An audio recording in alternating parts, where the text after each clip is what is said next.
Banjo Stuff with John. Hi everybody, John here, the JP Cormier channel. Welcome to Banjo Stuff with John. Well, today we're going to do something special. Very special.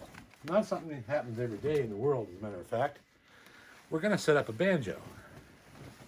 And if you've never set one up before, now's the time to do it. We have a banjo right over here, and it's a doozy. And I'm going to play it for you. This is the RK75 Recording King. And what a banjo it is. I had a long talk with Ashley at Recording King. And he was quite concerned. He was like, what if you don't like it? What if you don't like it? And I was like, of course I'll like it.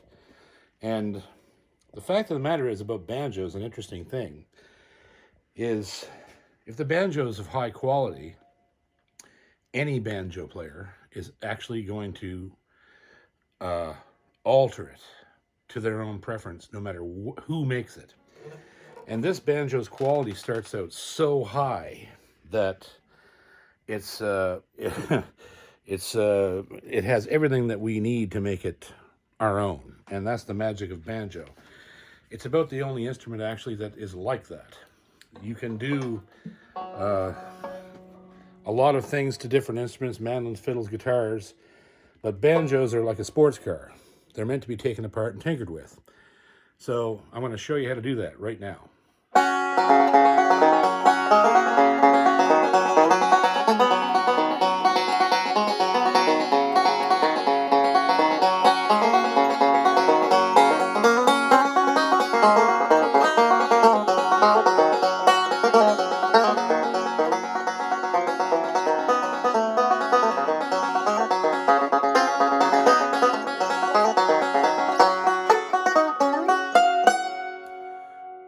This thing is a cannon. I love this banjo. It's a beautiful instrument. But it's not mine yet.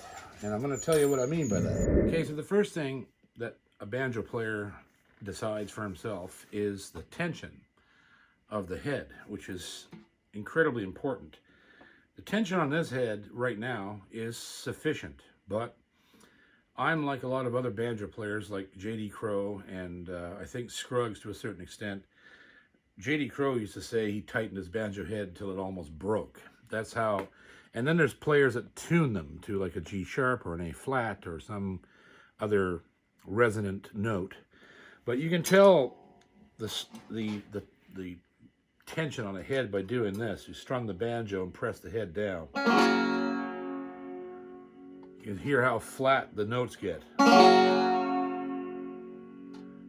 Now for me, being able to move it and see the bridge move, we want to get a close-up here. Come here, kids.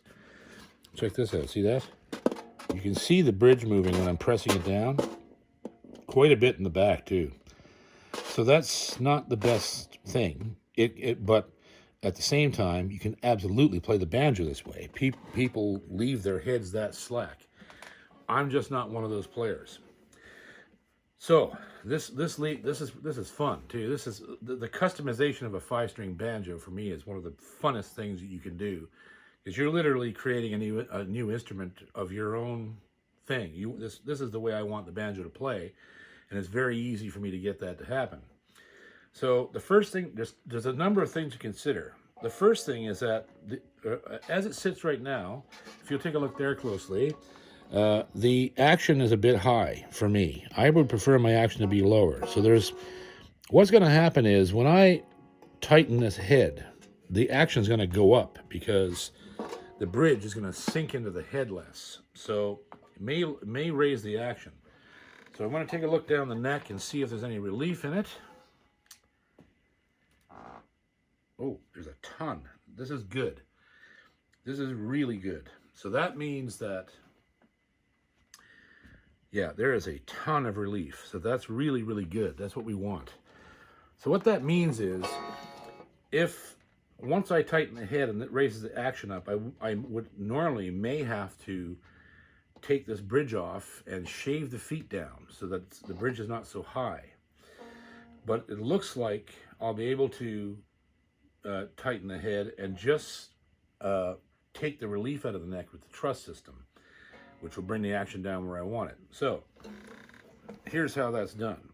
You'll find on a banjo, if you take a close look there, kiddies, these little thumb screw here, these little thumb screws, and you remove all of these, and that's what they look like. Put those aside so you don't lose them. There's 4 of them, and in case you've never seen inside a banjo, for those people who are just starting, maybe this will be an experience for you to see the inside of a banjo, because it's actually quite surprising in there what's in there.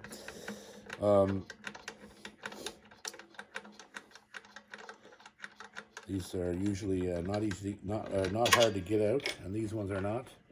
This banjo is incredibly well made. It's very well made. It's made out of really good materials and it's beautifully presented. And frankly, I am thinking very seriously about selling my Gibson. So there's the inside of her. This is a mahogany pot, and it's beautiful, as you can see. And the wood you can see inside, this is a very high quality piece of wood. They did a nice job of this. The fit and finish is good to excellent. There's no glaring mistakes for sure. It's really well done. Finish is very nice. So then we put that aside, and here's the inside of a banjo. So what's in here is a pair of tension rods, and what these do is they keep the shell from mutating in shape, and they keep the whole neck angle at a certain angle. And by tightening and loosening these, you change the whole angle of the neck. But right now, they seem to be exactly where they should be. They're not loose. Nothing's loose. They're probably at what they call passive tension or equal tension, so that they're not pulling or pushing either one. They're just tight, and they got this neck really tight against the tone ring in here. So here's what we're looking at. Every banjo should come with one of these keys, which is basically a standard snare key, really. And there's two schools of thought that go along with this idea of tightening a head. And I'm going to show you both of them, because I actually do both of them, because they make sense. It makes sense to do both. So the first thing we're going to do is we have to tighten everything. All of these have to be tightened. Some people go around like this, and some people go opposite, kitty corner with every one. So I usually start out by doing the opposite sides, right? So, and you'll know right away, because these should be tight and that one wasn't. So then we go down here to this one, and just finger tight. Don't really rip it up, you know, just get in there and make sure it's not. There you go, that's about that. And just enough pressure that it starts to resist, and that's where you stop. And they'll all be different because,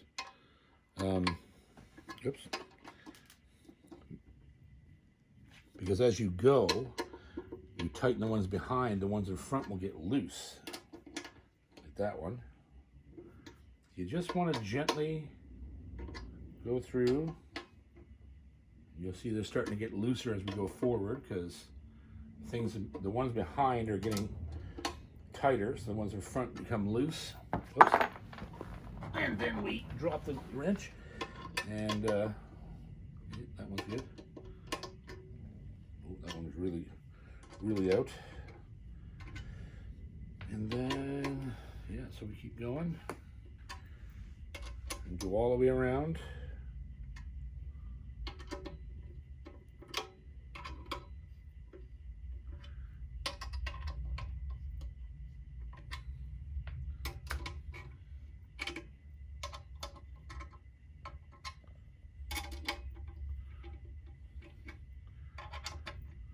There we go. And the tailpiece the same way. The tailpiece can be tightened indefinitely, so you don't want to rip it down too hard. The more the tailpiece is down, the brighter the sound you get. So you want to make sure that's nice and secure. So as you can see, that particular that particular bracket is attached to the tailpiece, which is hooked onto the top of the banjo, pulling the head down. Now here's another little weird thing you can look at. If you look across the head of the banjo, you see the heads of the brackets. Now there's some people that say it's not tight enough until you can only see half of them. So we're almost there now. But if we touch the top, I find that to be perfect tension. So I'm not even going to bother, I don't think, go around. I may go around again, and but I won't do it the same way. This time I'll just very, very slight movement. Like some of them I won't even turn. And just do this, if there's any huge resistance, there you go, there's one that's loose, right? So if there's any huge resistance, don't turn it. It's definitely a feel thing. So you just, anything you find, there you go. See, some of these are fine. Some of them need just a bit more.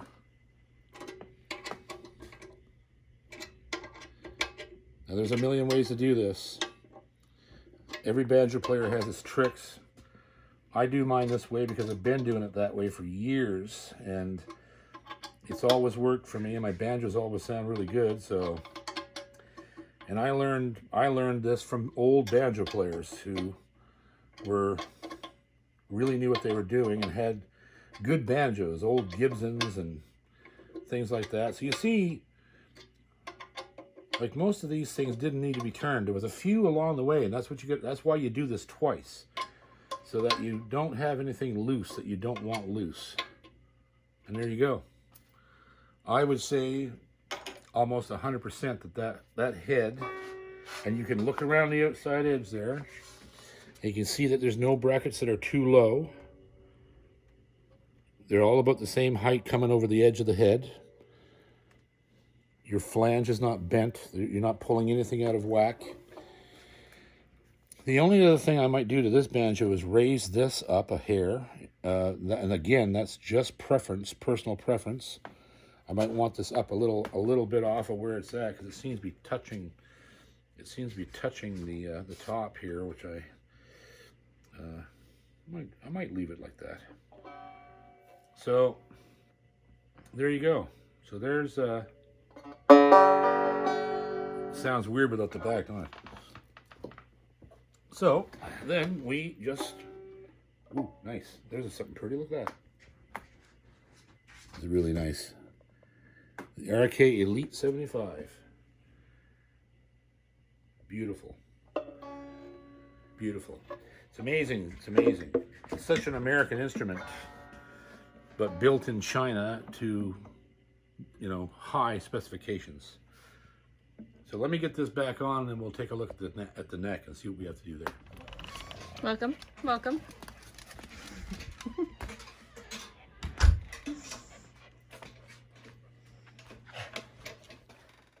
Here's the inner workings of the neck. So the truss system in a banjo, the access end is in the headstock. So we're going to use a jeweler's screwdriver, which you'd always have. And I'm going to remove these screws like so, very, very carefully, taking the time to not lose them in the carpet. Move one, then off to the side. You'll notice I don't use benches to work on my instruments, because frankly, I learned to work on instruments in my lap, because I had nowhere to work, and often be fixing instruments on the road, like in a bus or in the back of a car. And so yeah, so there, if we look down inside here, we're going to see something. What is the question? So it took me a minute to find it, but this is a deeply recessed truss end, which is a bit odd because but there it is. So I am turning the truss. If I can get there we go. I'm not sure what just happened there. So I want to get there we go. There, just activated. Okay, so much. So we're just going to ease that off of here.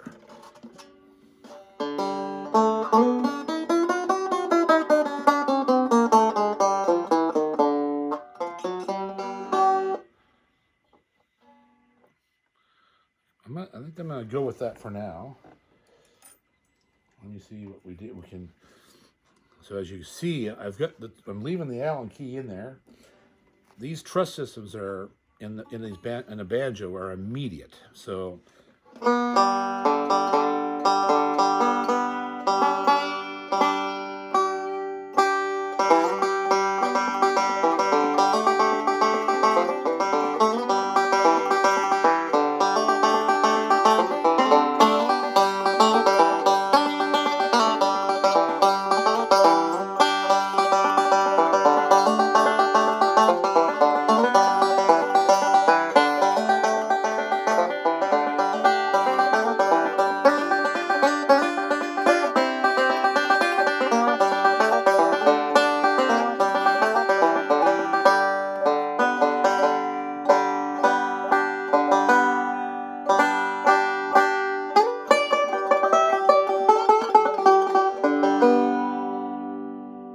brand new. So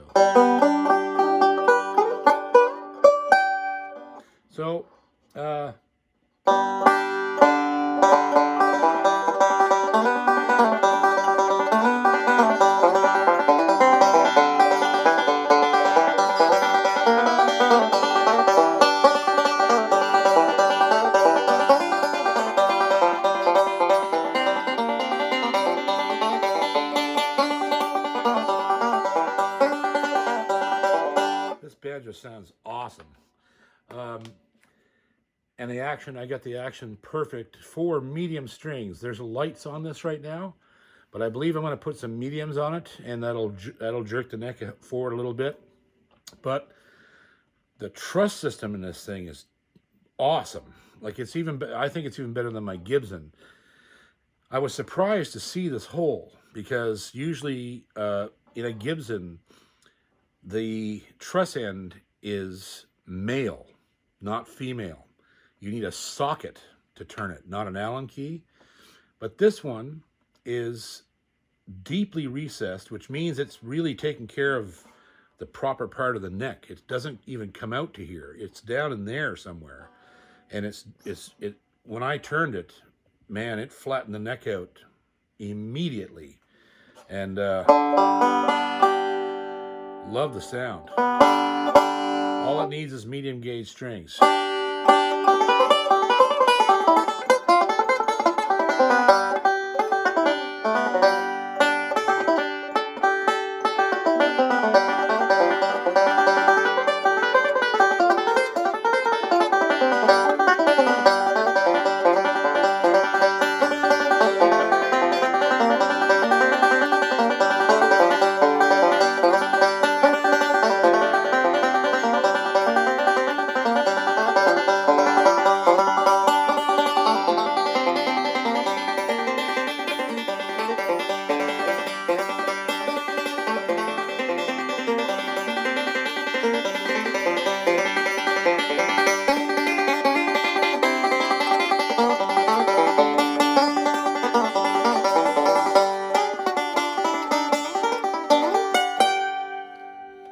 Yeah, this thing just cracks. It reminds me of a Stelling. The Stellings are like this. It's got such a nice bottom end, but it's got that bright, brilliant. I love that sound.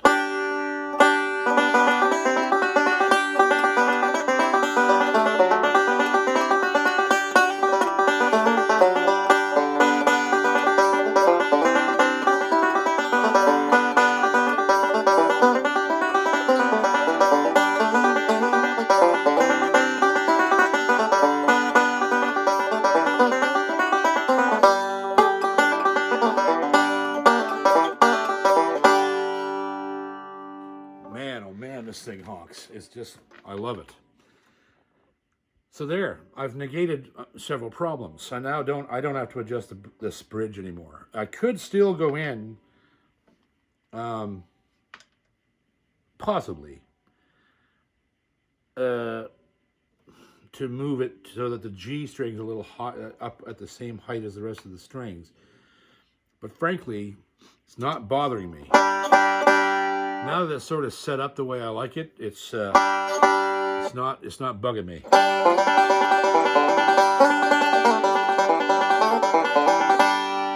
God knows that thing sounds good. It's just, oh, smoking. I love it. And of course, when I tightened the head,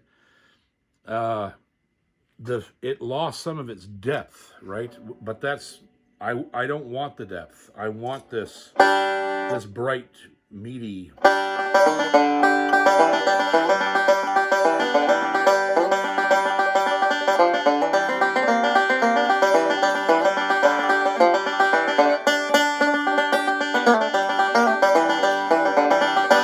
Now, when I put mediums on it, it'll get some of that meat back. So there we go. It's set up, ready to go. I'm gonna put my strap on it and retire my Gibson. I like this banjo better than my Gibson.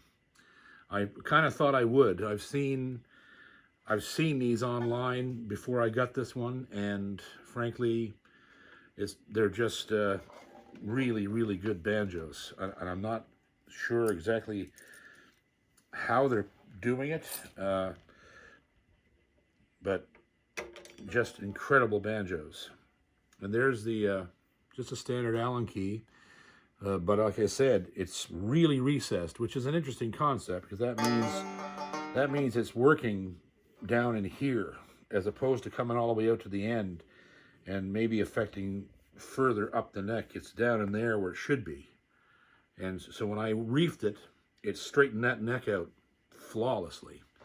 So the only other thing I'm going to check is to see that all of this adjustment didn't affect my intonation. So again, that's done by checking the 12th fret harmonics against the fretted notes. And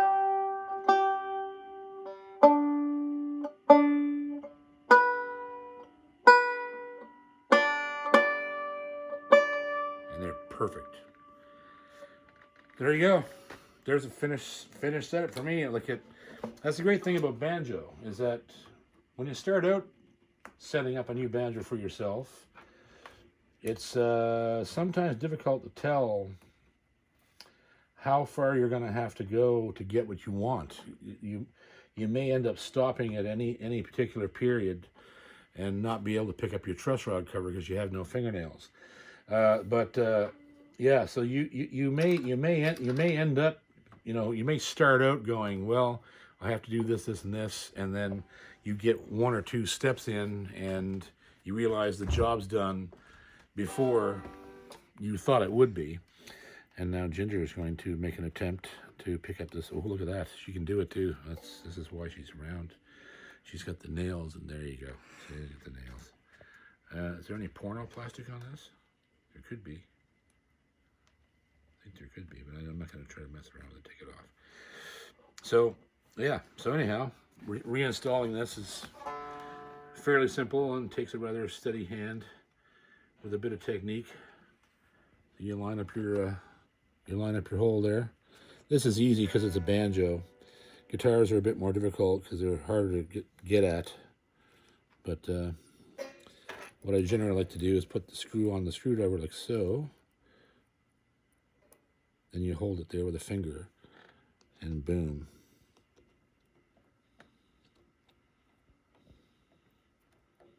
Don't tighten anything. Never tighten stuff on a banjo.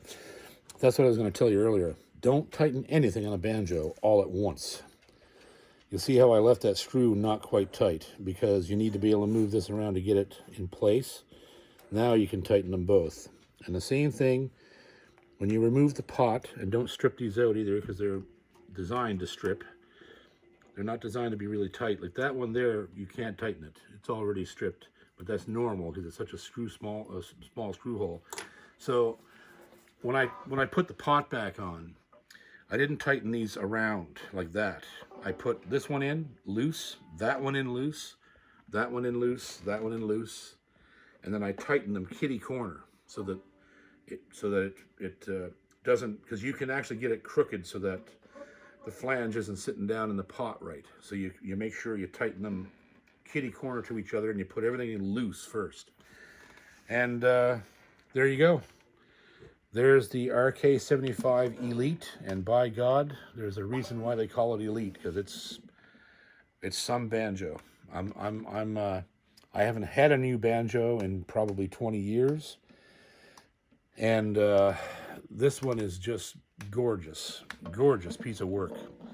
And they even put my railroad spikes in exactly where I wanted them, which is just below the G string, because I fret this string quite a bit when I'm playing. And if they're underneath the G, then they get in the way and they mute the string. You can't use them. Let's just for fun, let's put a capo on it. Hey. It's chaos.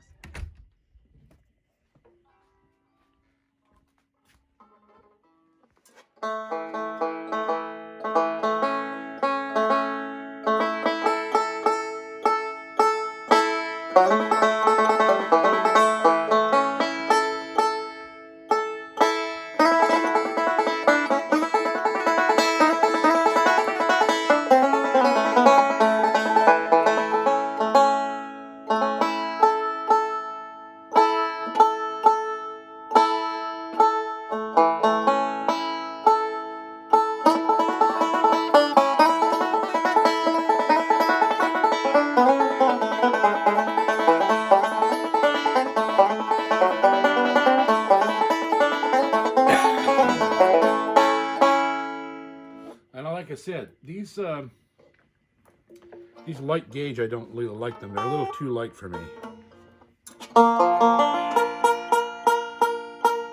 now here's a problem I'll have to fix, which I'll do later, but I know what I have to do. So this means that I'm gonna have to put some more relief in the neck to get out underneath that spike. Or I can also drive the spike down further, which is always an option. See how much room is there. Yeah. Or I could file off the head too. There's a bunch of things you can do, but see, that's touching the spike in front. So that can be fixed rather easily. But again, all little adjustments that you get to do with your, you know. Let's try B. See how that one sounds. This will be the last spike.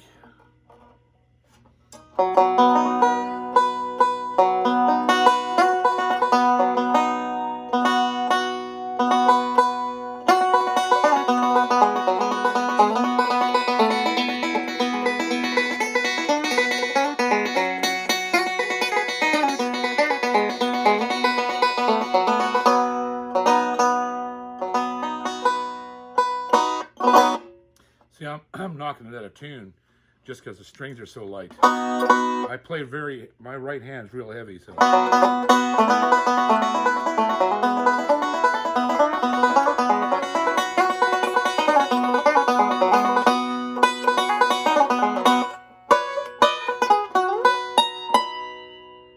It's a beautiful neck on it. So all I gotta do is fix this. I gotta fix this problem right here, which is easy to fix. I gotta get that spike in front taken down a hair, and that's it. And it's like I said, it's all about the customization of the instrument, and there's little adjustments you'll have to make as you set it up to play the way you want it to play.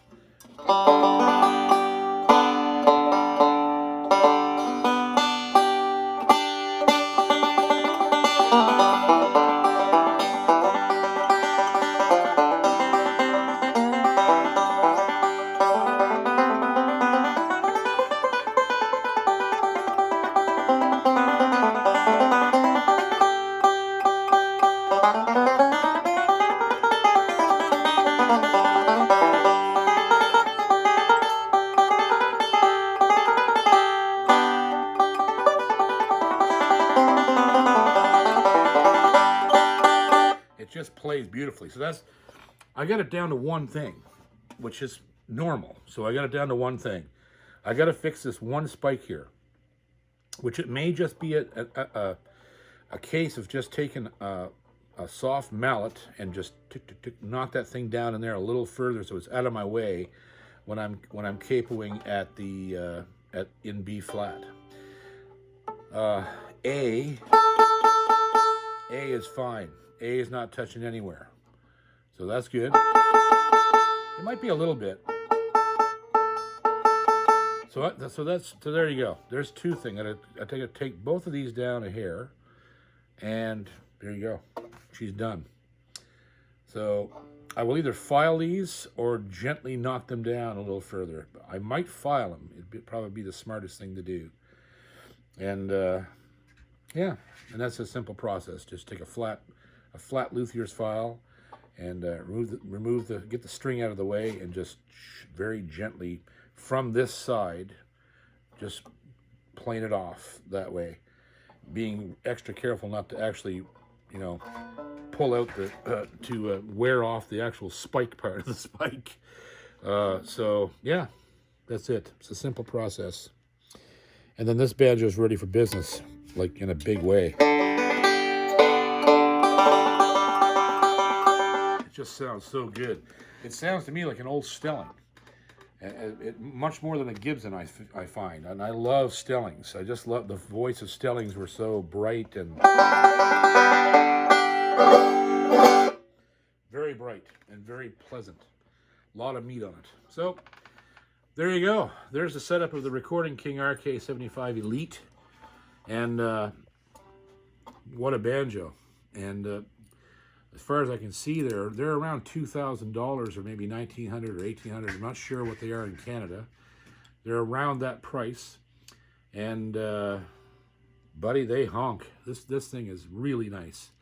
So if you're in the market for a banjo that's going to put you in the Gibson realm, you know, in that echelon of banjo quality, this is it.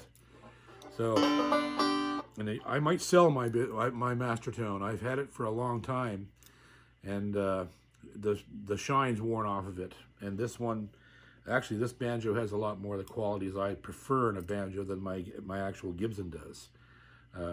So yeah, there we go. Thank you to Recording King, and I hope this gives you a little insight onto the little things that I do and a lot of other players do to make sure that their instruments are, you know, performing the way they want them to perform, and what little bit of work it takes to get a brand new instrument sort of kicking along the way you want it to.